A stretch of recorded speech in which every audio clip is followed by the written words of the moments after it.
Cheyenne, thank you very much for your time. We are happy that you're here. I'm happy to meet you.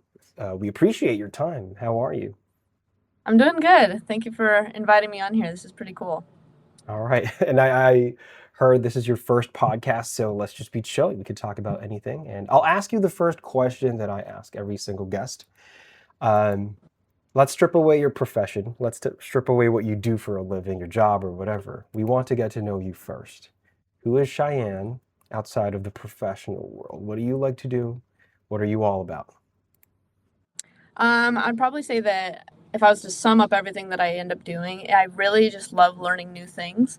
And I think that that is representative across everything that I do in my professional life and in my personal life. Like, I love picking up hobbies, anything that I find an interest in that I am not good at. I've learned to kind of push myself through that awkward phase of beginner learning and then kind of figure out that there's so much reward on the back end when you start to pick up something. So I have a bunch of weird hobbies like dancing and painting, and I just picked up the organ. So that was a challenge. But yeah, and then just learning everything that I possibly can. Wow. So could I safely say that you are comfortable being uncomfortable?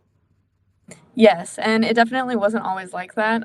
That was a learned skill. I, yeah, I mean, when I was younger, I would avoid that as much as I could, and then I realized that as I looked around at the people around me, the people that were really successful, they figured out how to push themselves through that bump of being uncomfortable, and that the best rewards were for those that were patient enough to get through that. Right. So you were around people like that. People who are you've seen people, being challenged by what they're going through. Who are those people? If that no need to name drop, and I believe that's your modeling, right? Would be possibly your mentors. Who would be those people who you kind of took inspiration from your strength or inspiration your strength from, right?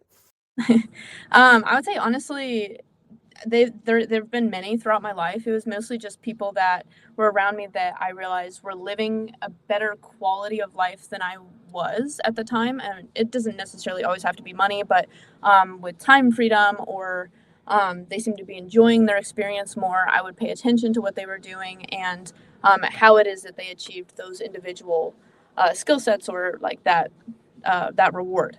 So. I get you. Okay. So I want to dive deep into you.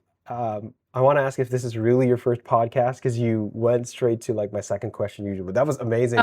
Oh. Usually when the guests tell their kind of like brief overview of like who they are and all that, answer the first question, I always ask like, were you always kind of like, a person like that? And you said, yeah, it was a learned skill. I want to get into that. So you got into it a little bit there. You said you were surrounded by people that you see who are, uncomfortable being uncomfortable, going through challenges and, overcoming them.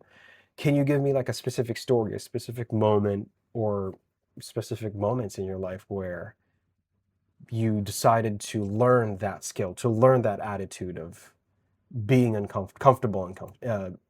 comfortable, uncomfortable?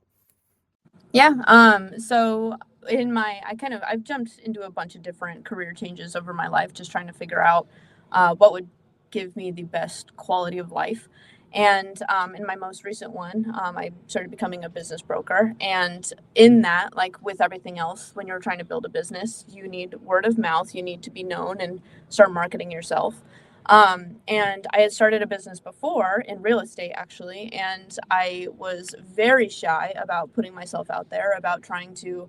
I didn't want people to feel like I was selling them. I didn't want to pitch things to people. And it really hindered a lot of my growth and made it so that I wasn't really able to be as successful as I wanted to be. And with this one, just starting over new and then consuming a lot more content and reading a lot more about what would make something a brand successful, I realized that the the people that I was looking up to, maybe on social media, or people that had built a brand for themselves, they just got really comfortable with being in front of the camera and talking about just themselves and about their experience and about their story. And then as I was consuming that, I was realizing that the people that I enjoyed watching on social media, it wasn't necessarily that they had to have a very perfect curated post or story, or maybe they stuttered when they were talking, but I still liked listening to them because I liked listening about the experience. So as I was starting to build my brand with this one, I realized like, yes, my first social media post, my first content was horrible. And every month that I do it, it gets a little bit better and a little bit better. And just watching the feedback that I end up getting from my network of just, hey, I saw your video. It's really cool that you're doing that. And then I wish I could do that. But little did they know, 2 months ago, I was super nervous to be in front of the camera. I was shaking. I was like jittery. They have no idea. But in their mind, just because of that perception, they think it's so much harder than it really is. But it's just getting over that uncomfortableness. Gotcha. Were you always a shy kid? I want to go back into like the memories. Were you always a shy kid? Were you friendly, Oh, yeah. sociable? Oh, no, no, no. I've been an introvert my entire life. Always been very, very shy. Uh, Very weird about talking to people. Not weird, but like just not as comfortable with talking to people. And I had a sales role probably about 3 years ago. And that helped push me into being able to spark conversations with people and hold conversations. But it's definitely a learned skill. And I realized that everything in the world is just conversations and networking, and you always hear that from entrepreneurs. It's all about your network, but it really is true. And I realized that if I wanted to have the life that I wanted to have, then I needed to be able to get more comfortable with that. Gotcha. I want to ask this question before it goes away. What kind of life do you want to have? I'm trying to achieve. So I'm 28 right now, and I'm trying to achieve mostly. Thanks. Feels like that sometimes, but sometimes it doesn't. But I'm trying to achieve my time freedom as quickly as possible. And in order to do that, like to me, that just means being able to make my schedule when I want, being able to hang. My family is spread out all over the country, so I want to be able to hang out with them on holidays and not have to worry about taking time off to go see them, and like really spend time within those special moments that make life meaningful. Um, just being able to kind of curate my life the way that I need to. And then obviously, think that financial freedom kind of comes hand in hand with that, because you can't have one without the other. If you have all the time freedom, but then not financial freedom, then you're going to be stressed and not enjoying your time freedom. So, To comfortably curate your life, right? And not like just yes. because like usually it's a fine balance between having a lot of money and a lot of free time too. Where are you at right now? Where do you think you are? I have been really grateful for the experiences that I have been building over the past couple of years. I got myself out a lot of personal debt myself, just paying off credit cards and learning finances. My background has never been financial. I went to school for wildlife biology, so like the whole financial world was not not my forte. Like I said, I jumped careers quite a bit. And so I had to relearn all of the financial just knowledge that most people kind of grow up with. And it wasn't necessarily something that I was taught when I was younger either. So just kind of getting my feet under me on that, and then setting myself up with a few investments as I can, and then kind of creating a game plan with any income that's coming in from my brokerage this year, or maybe next year, because the first year for that is always a little hectic as you're building your network. But I would say I'm not where I want to be, obviously, but if you're ever exactly where you want to be, then what are you striving for? But I would say ahead of where I thought that I would be. Gotcha. You feel like you're on the right path, right? I I'm on think the right that's path, that's yes. right. You're uncomfortable, but perfectly uncomfortable. Right, right, Yes. right. I like that. I forgot who said it. Was it the Sage of Omaha, Warren Buffett, who said, "When you feel like you're uncomfortable, keep going." It's not the exact one. Don't quote me on that, but it's kind of like that, and I like that. Sorry, this energy, I love it, and I'm kind of like all over the place right now. But I don't, I'm sorry to do this to you, but like we're about real stories, right? Can you? Hmm. I know you've mentioned like tidbits of like where you shifted and all that.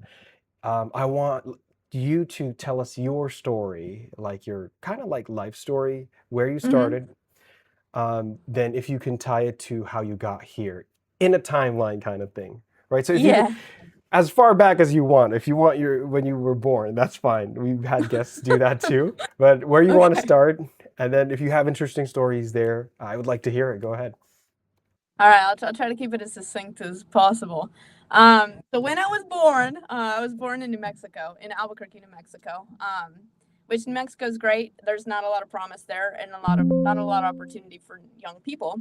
So everybody kind of vacates. So I went down south for school, and then after school I studied wildlife biology and got my degree. And then after school I graduated in 2019, and I moved out to California to be a wildlife biologist for the state of California. And I did that for about 6 months. And it was crazy because it was like, oh, this is my dream job. It was paying well. It was, I get to make a difference in the world, and I got a cool title. But I was doing the job day to day, and I realized that it wasn't what I thought that it would be. It wasn't enjoyable day to day work. It was just all about the title, really was the only benefit. And so I quit, and I moved to Arizona in 2020, or in the beginning of 2020. I got hired as a zookeeper, and then COVID shut down the zoo, and I had to completely redo my entire life. And I kind of also realized, all right, I need to pivot away from like my passion and go find something else. So I ended up in the service industry. I ended up in sales, and then just wasn't really sticking anywhere. And then I found a real estate course and online, and I knew that all I wanted to do was have the time freedom, and I wanted to work for myself, or I wanted to work from home. So I took the course. It was in creative finance, and it was helping uh, transactions for real estate investors. And so I learned how to do that, and I started a business, and that was moderately successful. I was able to like pay my bills and keep food on the table and everything, but it was dealing with a lot of newbie real estate investors that didn't necessarily know what a good deal was. And so as a transaction coordinator, you ended up kind of dealing with a lot of that inexperience and then being responsible for it. So that kind of transitioned, and I went to a couple of conferences, and I met an ex-business partner where he was looking for a lot more operations help. And because of the skill set that I had, I ended up joining his team as his operation or leads transaction coordinator, and then worked into operations manager, and then ended up as his COO of his company. And we did that for about a year and a half. And then he wanted to go in a different direction into like sports. And then I was like introduced into buying businesses. That was always kind of my game plan. So then that went away, or that we kind of split up.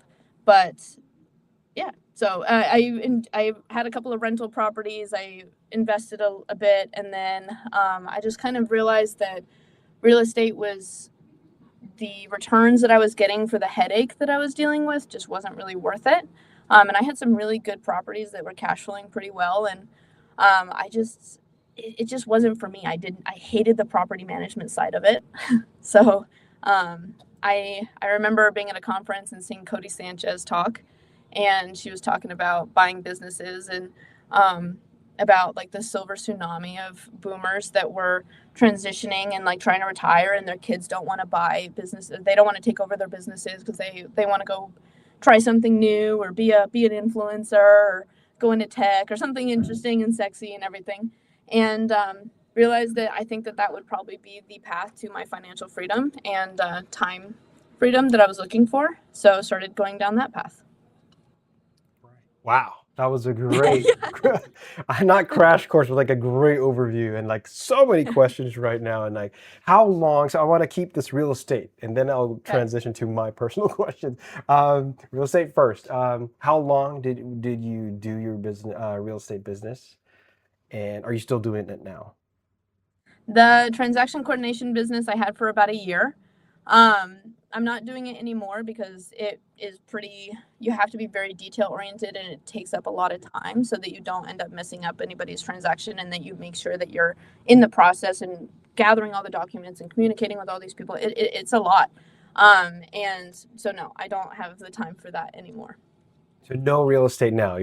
I'd say you're a venture capitalist now. Is that right? Is that a right term? No? Currently, I'm a business broker, so I help people Okay. buy and sell businesses until I can buy my own businesses. I got you. All right. Okay. So Yeah. that's great. With your, I guess, long journey in such a short time. What's like the character trait or the attributes that you had or still have that you think helped you along the way? What was the most important like characteristic of yourself that you felt carried you to where you are now? Now that I look back on it, I mean, it definitely didn't ever start this way because there were a lot of moments in my life where I'm like, my life is over. This thing that I've been pouring into this whole time is it's blowing up in my face and it's not working out the way that I hoped and dreamed. What am I going to do? And I think that the characteristic trait that if anybody could adopt and be successful in is just adaptability. And if you can just, you know what? Things happen, especially in businesses and real estate and businesses. Something is going to go wrong. And if you can just be like, oh, yep, that's a hiccup, and then figure out how to flow the river around it. And you can take a day and like be upset about it for sure.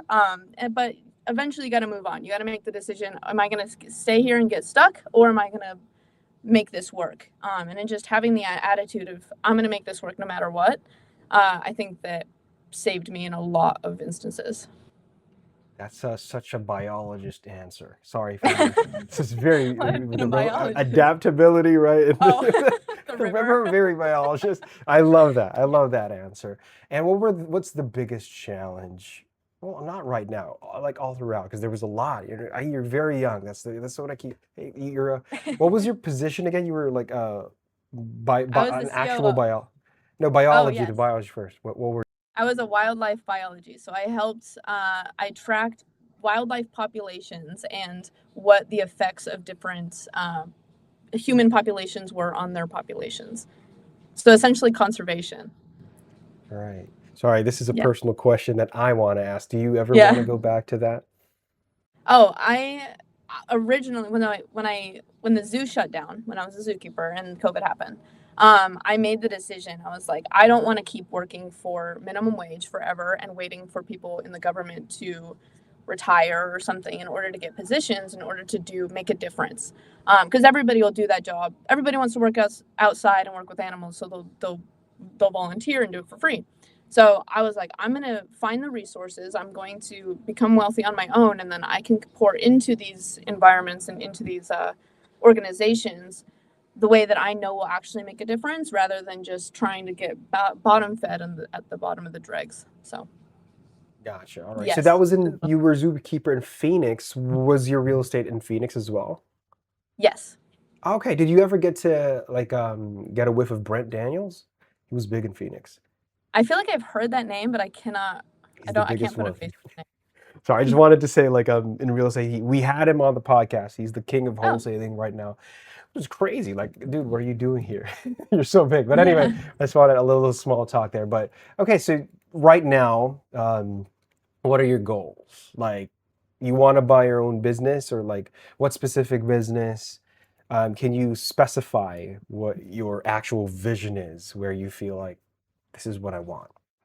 hmm so when I wanted to get into buying a business, but since I don't have a lot of previous experience, you have to have a little bit of experience in order to get an SBA loan, which is a small business association loan for a business. You have to have some experience in the field. The best businesses that I have seen, the most valuable ones are service businesses. So I'm talking about cleaning businesses, tree trimming businesses, landscaping, plumbing, that kind of thing. In Phoenix, HVAC is a big one for air conditioning and everything, obviously. Um, so I needed to gain experience in order to do that. And then, so the way that I went about it is how can I figure out how to make money on the side and help other people while I learn what a good deal is. So I became a business broker, which is helping locate those sellers that are trying to sell and then figure out a new buyer for them to sell to and then making that transition. So I'm helping those people right now.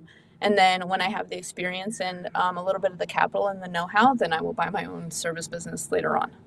What service are you? Because I did some marketing for plumbing and HVAC too, so that's kind of close to my heart. What kind of business are you looking to get? I think I love the plumbing and the HVAC businesses, but you have to have somebody with a license. So if someone within the company can stay on, then absolutely I would buy something like that. But probably landscaping or cleaning or something like that. Right. Landscaping or cleaning. All right. And do you feel like what's your goal kind of size of your business? Um, do you think it'll never end, or do you want just it to be a small company but big profits? What's your vision on that one? Um, I think that the biggest problem that a lot of these business owners have that I'm running or that I'm noticing is that they have personnel problems. So it is very, very hard to find and keep good employees just because the market is changing so much. And I think that people's work ethic is a little bit different than it used to be. But so something with low overhead, fewer employees, but like strong employees is probably the best option for me. And then I want to make sure that I can build something so that I don't have to be in it every day. That's desirable. To me, if you end up building a business that's so big that you have to essentially you're just tying yourself to it with golden handcuffs and like you have to be in it every day in order to run it, that's still not giving me the time freedom that I'm looking for. You have that's the same thing as the biologist position. You have like the cool title, you have the money, you have all this, but you're still stuck doing something for somebody else's time. Why do you say that productivity has changed, or like the workload has changed? In what way do you think has it changed?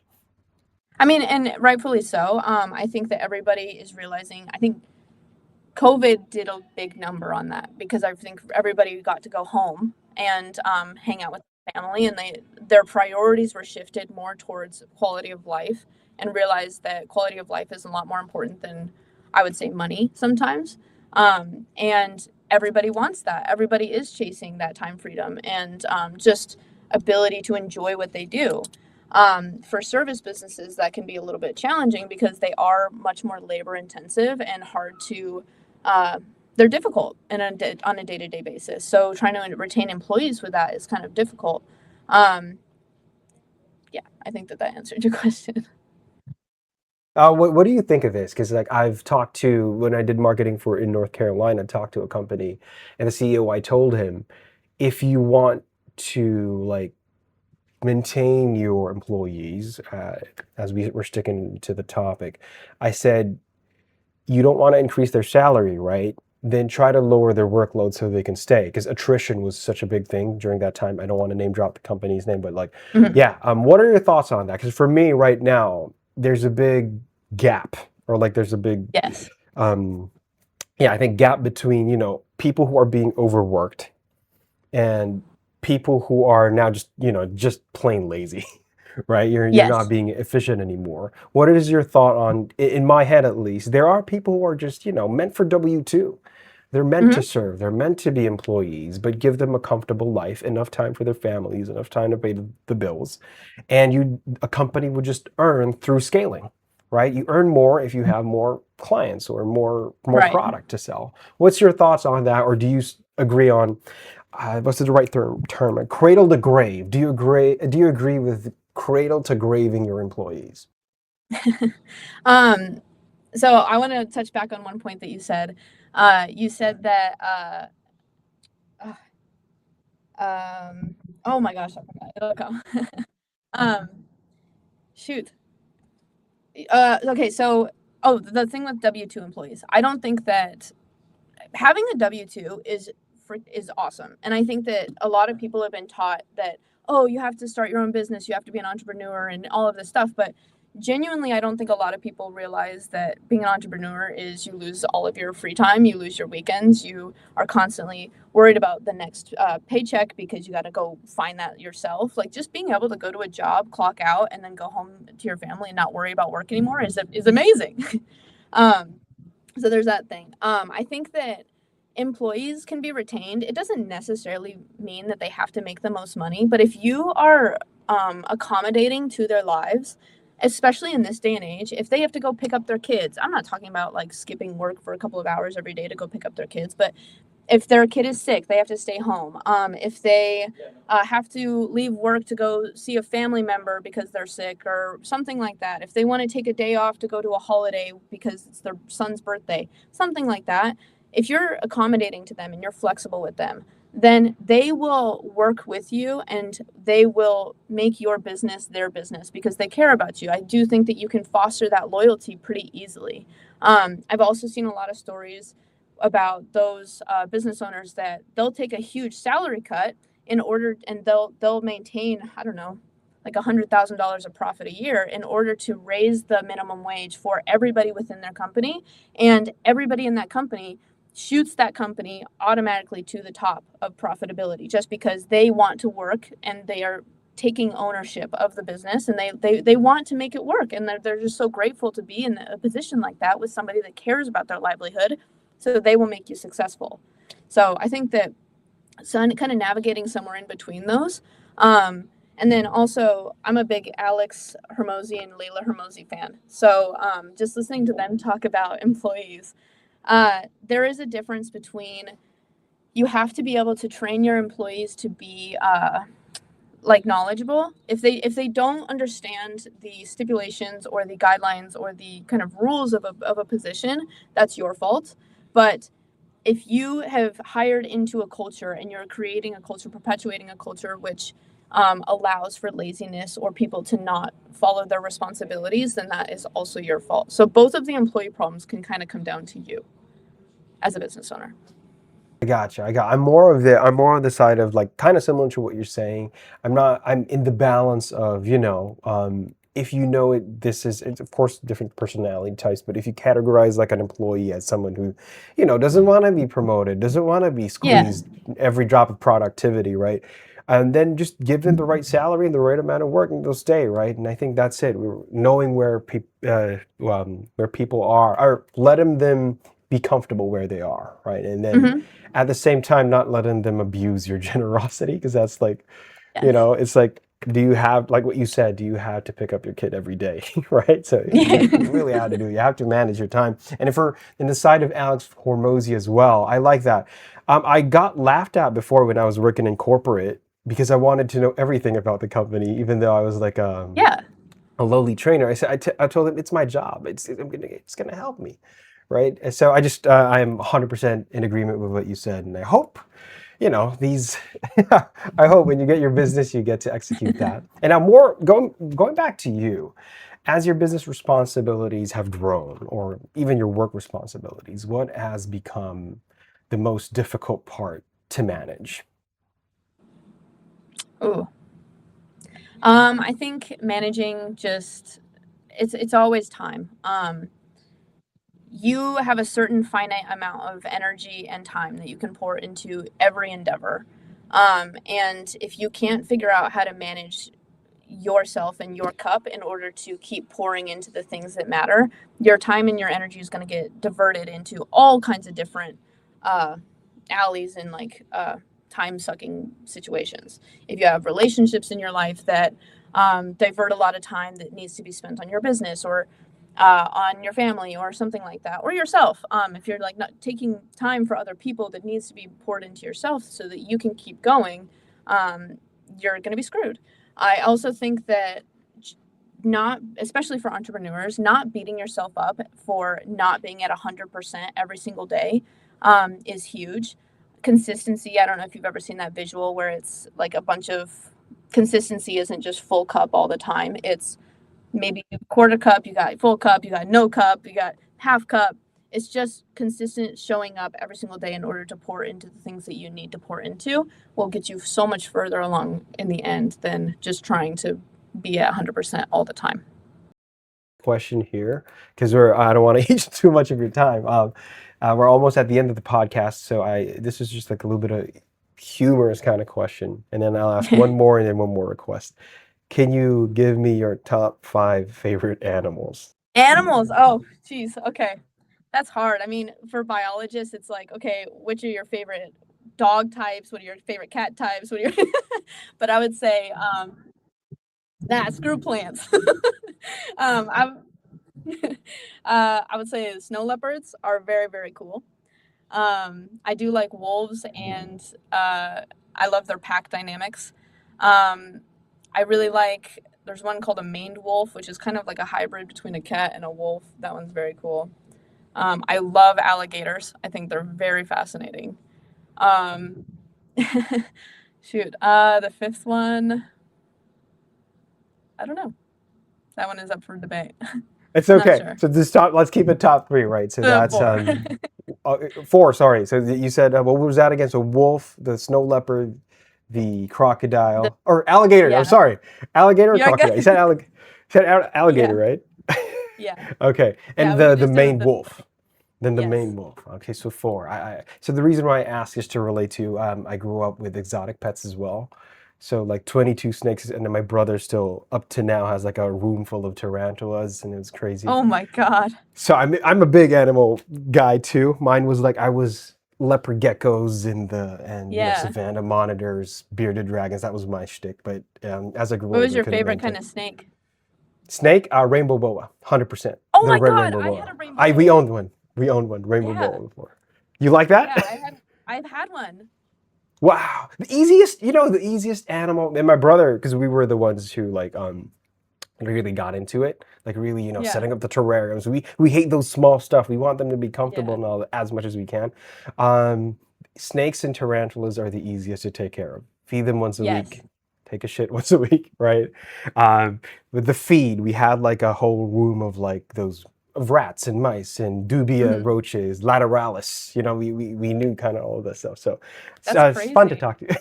Right. That Yeah. was back in the day. Did you have like exotic pets too? Or do you have Oh pets at yeah. all? I have two dogs right now. But I've had every kind of animal that you could possibly ever imagine. Like I had a quail at one time. I had a couple of snakes. I had birds, but those did not last very long because I do Very not difficult. like birds. I rehomed them very quickly. um, I've had reptiles and fish and everything that I could get my hands on. That's so cool. So cool to talk to a fellow actual animal. Because a lot of people say they're animal people, but I'm like, I wanted to be a herpetoculturist. Did I say that right? I wanted to Yeah, be that before when I was younger. But yeah, um, now we're in real estate and marketing, and you're in business, right? such as It's life. crazy. Okay, so now I asked the first question to every guest. I also asked the last question to every guest, and this is kind of like again another humorous kind of like non-argumentative question. There's no right or wrong answer, but I don't want you to give me a cap answer. Okay, so no middle answer. In the Okay. perfect world, we have confidence and skill, right? Perfectly working together. You have to have the right Mm, amount of each other.